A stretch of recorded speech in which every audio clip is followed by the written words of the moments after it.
What's up, YouTube? Murphy Firearms Training here. Got my FX-9. Got it unlocked here just so you can see it's unloaded. So no mag, it's unloaded. Going to go ahead and close that up. I want to show you something today. So someone had asked me, they want to trade out this pistol brace. They want to trade the brace that came with it for another brace, okay? It's real simple. If you've ever done an AR-15, I've actually not changed out my brace. This is stock. But I did change out, put this quick release on here. So I got this little quick release for a sling. So it's just a QD stud. You just put that on there and press, and it pops on. You press, and it pops off. So you can put this on a single point sling. And I like this type here because it's out of the way of the safety. Whereas the type that's got the loop that sticks off the side, it interferes with me getting to the safety. So I do not like those. Love this type. So anyway, how would you change this out? So I want to talk about it, and it's real simple, and I'll show you how to do it. First things first is notice this is adjustable. There's an Allen wrench screw in there, an Allen screw in there, and you see these dimples. And so you can actually adjust the length of this pistol brace, and the idea is that it's supposed to strap to your arm. So it's supposed to strap to your arm, and you adjust that so that this is almost in your elbow while you're holding this. At least legally, that's the idea. I know some folks will fire these from the shoulder, and of course that would be like a length of pull adjustment. So your bolt does have to be closed, okay? Your bolt has to be closed, and you're going to drive these two pins out, and I just use a brass punch to get them started. If you've watched my other disassembly video, you know that you cannot just pull the rear pin and pivot this because the hand guard hits the magazine well. So you actually have to pull both pins. So you get them started, you finish pulling them, and the upper just kind of falls off. So there's your upper and your bolt and all that fun jazz. And if you've ever done an AR-15, this is identical to an AR-15. Okay, it's an identical in terms of changing out this tailpiece is identical to an AR-15. So the hammer can either be down, or if you want to let it fly, you can let it fly up. I prefer the hammer up. It just gives me a little more clearance here. You need something to push this little detent here down. Okay, this little guy here. The easiest thing in the world to use is like a pick. Some folks will use a pin or something like that. But the other thing, let me go in my toolkit here. An Allen wrench works really well. And so what I'm going to do is I'm going to push this buffer and buffer spring in. I'm going to get this Allen key in the right spot. I'm going to push down, okay? Get this guy to push down. I may have to go to pick. This Allen key may be too big to do what I want it to do. There it goes. So just get that down enough to get this guy started out, okay? Once you get this guy started out, you get your buffer out, and your spring, don't you roll off, will kind of just pop over that. So the big thing is to get the buffer out, get the spring out. Cool. So you got your spring out, you got your buffer out, okay? Now you're ready to remove your tailpiece, okay? And for me, because I got this QD stud, I'm going to go ahead and get that QD stud out of the way, okay? So now you got your spring and your buffer out of here. And basically what you're going to want to do is loosen this castle nut. You do have to have an, well, you don't have to, but obviously it works better if you have an armorer's wrench. It's got the little notch to fit on here. I'm going to show you how you can do this without an armorer's wrench most of the time. Not always, but most of the time. So I'm going to push this little detent. If you notice this little detent here, there is a, let me see if I can get it to spin so I can show you. Nope, I can't get it to spin to show you. Let me point with, I'll point with this punch here. So here's your little detent that holds your buffer in. But when I press that down, you're also going to notice there's a little bitty dent in the buffer tube. That keeps this buffer tube from spinning. So to spin this off, you have to push that in. Okay, you have to push that in and hold it in. And again, a pick, a punch, something really small. Smaller is better. Okay, so I'm going to take a little punch. I'm going to push that detent in. I'm going to try and do this on camera. It is way harder to do on camera than it is off camera. Okay, but you're going to push that in, and then you're going to try and rotate this counterclockwise, okay? So I'm going to try and rotate this counterclockwise.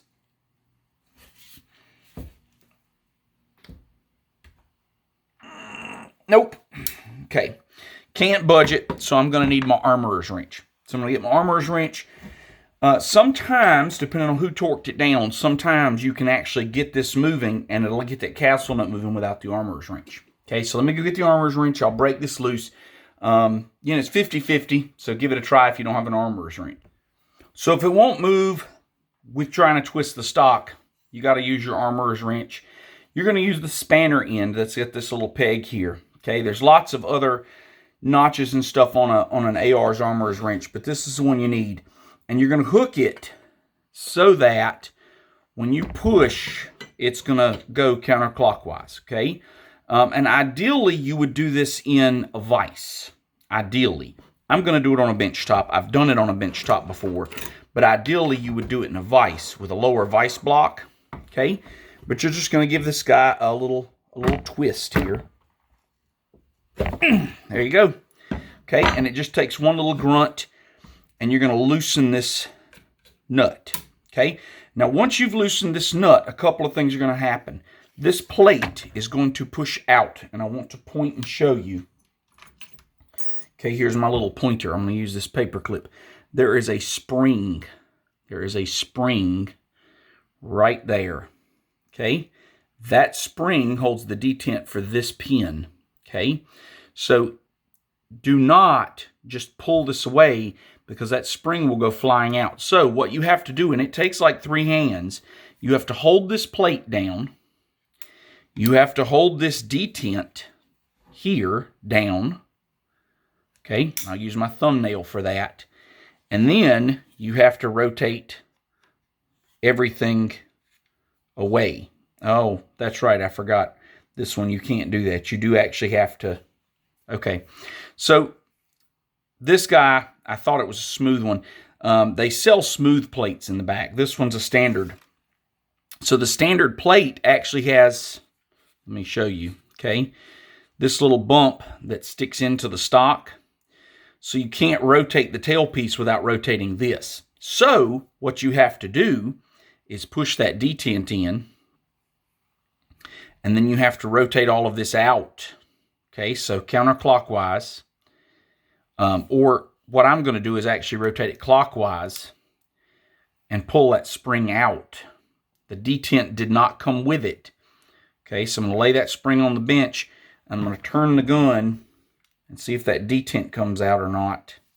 Okay, there it goes. Okay, there's the detent, so I don't lose it.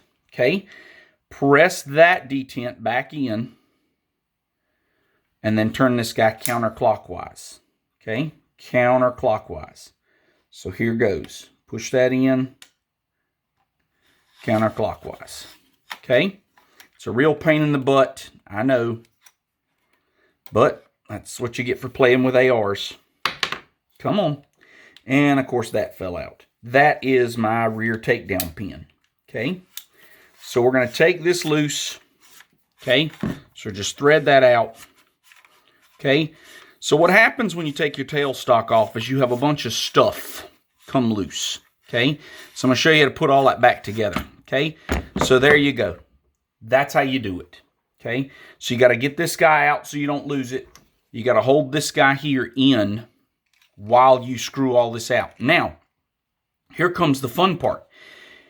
You get your new tailpiece, or if you're like me and you just want to trade out, this is not the original back plate. So I took all this off and I put this new back plate on. And then guess what? I put it all back together. How do we do that? All right, step 1, you got to press this detent in, and then you got to, and you actually don't have to hold it till you get close. I just sit and hold it the whole time, but I'm weird like that.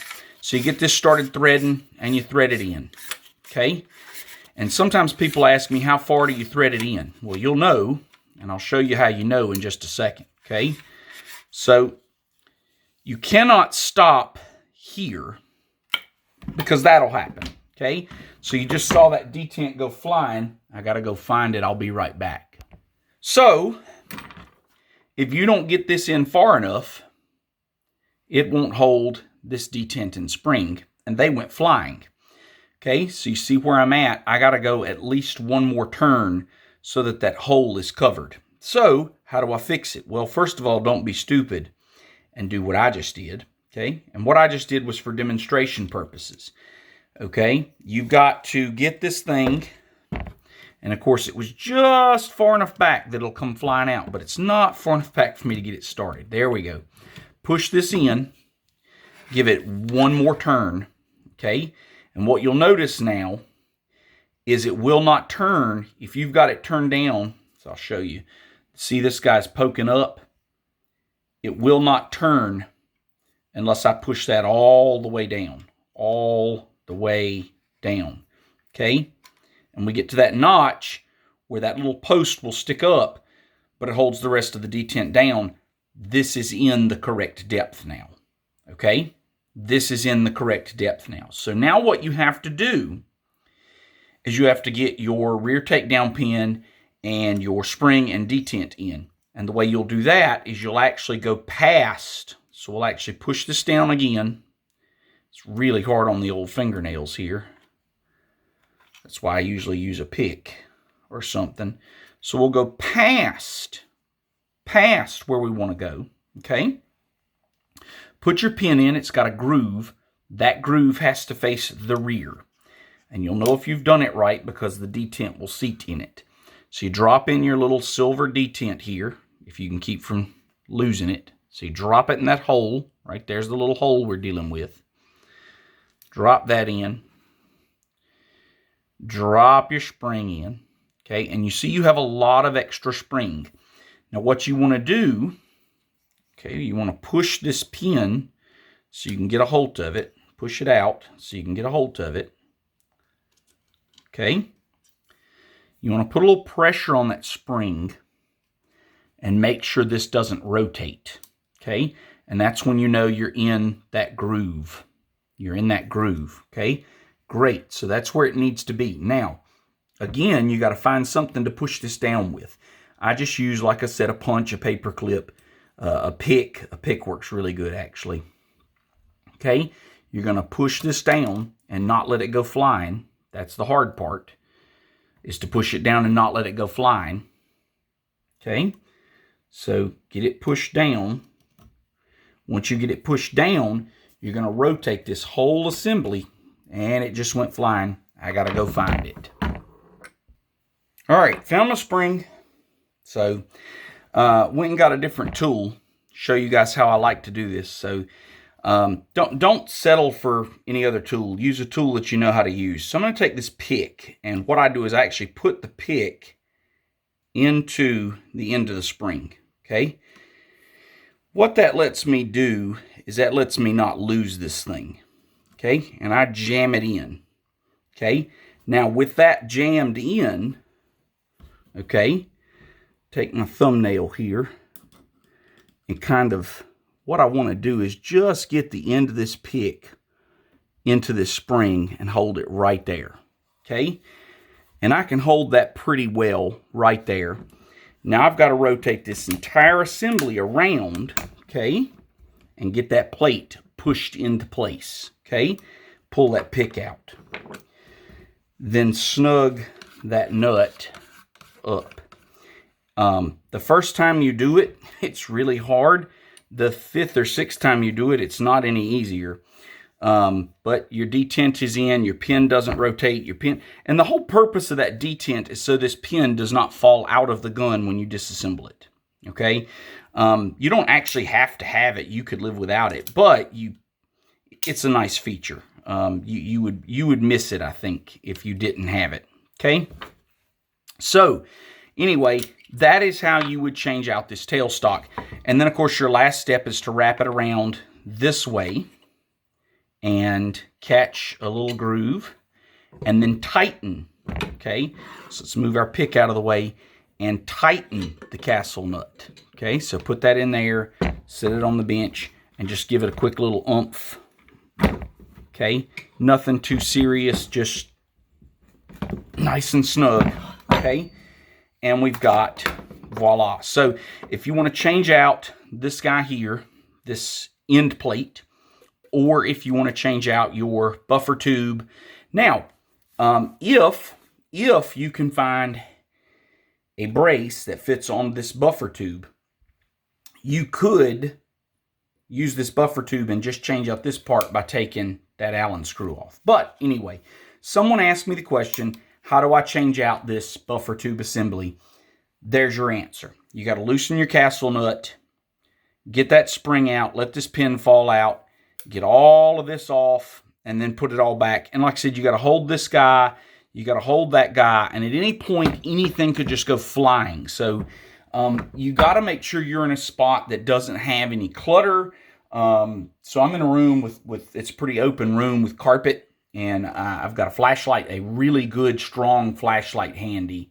And when something goes flying, I go and I find it. So anyway, and then of course you put your spring in your buffer back, right? So your spring, you can hold this guy down or you can kind of just skip it over it. It doesn't really matter. I've actually even seen some people do this here where they just screw it in. And it does, it screws right in, righty-tighty, but I'm impatient and I just kind of give it a shove and it'll go on in over this little detent. If that bothers you, you take something like a pick and you push the detent down and you jam the spring in with the detent down. Either way, but it's a pain in the behind because the spring is actually longer than the tube. And so I like to kind of skip over that because when I get it to there, it holds it in place. And then I take my buffer and I put my buffer in my spring. And this is why I like my hammer up. And you push it and it clicks in place. Okay, the buffer does have some flats. So if you line up a flat, I had a flat lined up and then I spun it. It'll actually hop over that. It's a little harder to get it out that way, but it's really easy to get it in. Once you've got your buffer and your spring in, you take your upper and you line everything up, hopefully. And that's the hard part, is hopefully. And notice this pin got pushed in. Okay, that front pin got pushed in. And so you'll be sitting there all day fighting it if you don't notice that. Pop that front pin. Pop the rear pin. You're just pushing those from underneath. Okay, voila. And I always give my guns a function check once I've taken them apart. You know, does everything fire? Does everything work? You know, this gun's very dry. I need to oil it, I think. But, you know, everything functions. Everything works. All is well. And we're good to go. The only other thing, of course, would be put my little QD back and we're ready to go. But that's how you change that out. If you've ever built an AR, you know all of that. But there's a lot of little springs and detents. It's a lot of fun. I would say if you're going to do this, make sure you're in the middle of a very, very open room on a bare table. You have a good flashlight, maybe even a magnet, because all those springs are steel. You can find them with a magnet. And I would suggest, honestly and truthfully, if you're going to do this, perhaps buying an extra rear takedown pin detent spring, just because it is so small that sometimes you'll lose it and you will never find it until you vacuum. And sometimes you'll vacuum 3 or 4 times and then eventually it shows up in the vacuum. But anyway, someone had asked me how to do it. That's how you do it with the FX-9. Any barrel length will be the same. It's just more gun on this end to handle, but the stock is no different. So if you have questions, leave them in the comment. Hope it helps. And if you like the video, like and subscribe. Appreciate your support.